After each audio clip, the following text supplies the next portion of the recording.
Скоро мы в республике Саха заживем так хорошо, что бабушки, говорящие на родном языке и не знающие русского, будут сидеть уже не на лавочках, потому что о нас заботится 365 дней в году депутат Госдумы Петр Амосов. Я лейтенант литературной безопасности. Я как язычник вам скажу, что очень сильно обеспокоен состоянием русского языка, потому что не будет русского, как всегда я говорю, не будет якута. Это 100%. Когда в 1632 году произошло вхождение в добровольный состав Российской империи, тогда Якутии, как таковой народ Саха, само название якуты мы, их просто нет. Их нет на земле.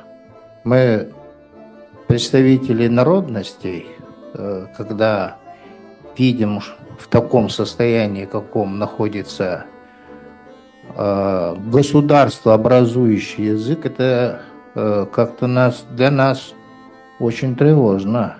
Действительно, когда сверху скажут, что надо делать, они не только побегут и не попрыгают это все делать.